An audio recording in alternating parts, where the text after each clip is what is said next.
जय श्री कृष्णा। राधे राधे। आप सभी का आपके अपने YouTube चैनल में बहुत बहुत स्वागत है। आज के वीडियो में हम रसपान करेंगे मोक्षदा एकादशी का महत्व एवं कथा। धर्मराज युधिष्ठिर कहने लगे कि हे भगवान, मैं मार्गशीर्ष मास के कृष्ण पक्ष की एकादशी अर्थात उत्पन्ना एकादशी का सविस्तार वर्णन सुना। अब आप कृपा करके मुझे मार्गशीर्ष माह के शुक्ल पक्ष की एकादशी के विषय में भी बतलाइए।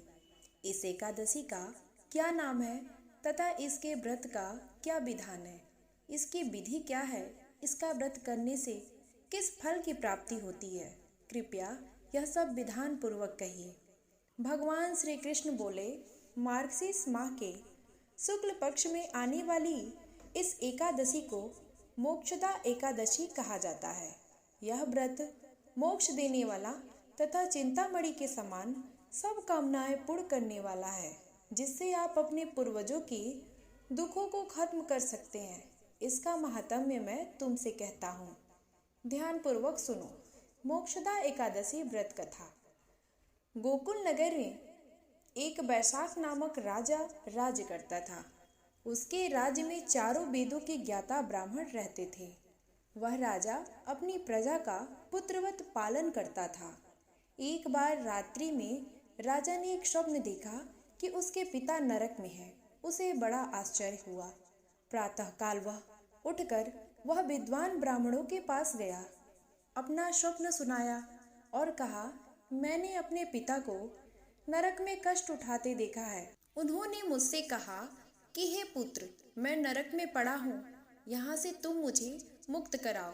जब से मैंने ये वचन सुने हैं तब से मैं बहुत बेचैन हूँ। चिंता में बड़ी अशांति हो रही है। मुझे इस राज्य, धन, पुत्र, स्त्री, हाथी, घोड़े आदि में कुछ भी सुख प्रतीत नहीं होता। क्या करूँ? राजा ने कहा, हे ब्राह्मण देवताओं, इस दुख के कारण मेरा सारा शरीर जल रहा है। अब आप कृपा करके कोई तप, दान, व्रत आदि ऐसा उपाय बताइए जिससे मेरे पिता को मुक्ति मिल जाए। उस पुत्र का जीवन व्यर्थ है जो अपने माता पिता का उद्धार न कर सके। एक उत्तम पुत्र जो अपने माता पिता तथा पूर्वजों का उद्धार करता है, वह 1000 मूर्ख पुत्रों से अच्छा है। जैसे एक चंद्रमा सारे जगत में प्रकाश कर देता है, परंतु हजारों तारे नहीं कर सकते। ब्राह्मणों ने कहा, हे राजन, यहाँ पास ही भूत, भविष्य, वर्तमान के ज्ञाता पर्वत ऋषि का आश्रम है। आपकी समस्या का हल वे जरूर करेंगे। ऐसा सुनकर राजा मुनि के आश्रम पर गया। उस आश्रम में अनेक शांत चित्त योगी मुनि तपस्या कर रहे थे। उसी जगह पर्वत मुनि बैठे थे। राजा ने मुनि को साष्टांग दंडवत प्रणाम किया। मुनि ने राजा से सांगोपांग कुशल पूछी। राजा ने कहा कि हे महाराज, आपकी कृपा से मेरे राज्य में सब कुशल है, लेकिन अकस्मात मेरे चित्त में अत्यंत अशांति होने लगी है। ऐसा सुनकर पर्वत मुनि ने आंखें बंद की और भूत विचारने लगे। फिर बोले, हे राजन, मैंने योग के बल से तुम्हारे पिता के कुकर्मों को जान लिया है। उन्होंने पूर्व जन्म में कामातुर होकर एक पत्नी की रति दी, किंतु सौत के कहने पर दूसरी पत्नी को ऋतुदान मांगने पर भी नहीं दिया। उसी पाप कर्म के कारण तुम्हारे पिता को नरक में जाना पड़ा।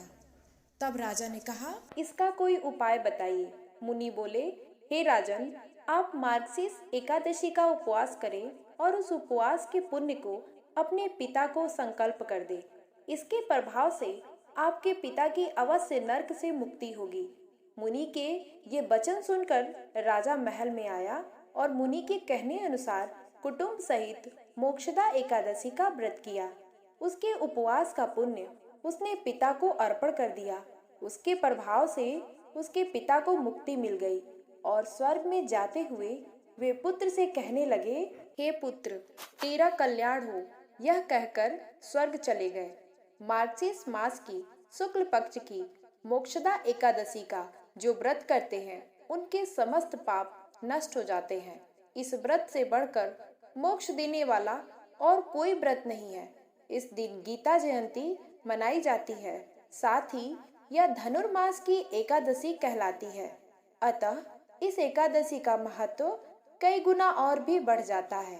इस दिन से गीता पाठ का अनुष्ठान प्रारंभ करें तथा प्रतिदिन थोड़ी देर गीता का पाठ अवश्य करें। कहानी पसंद आए तो वीडियो को एक लाइक जरूर करें।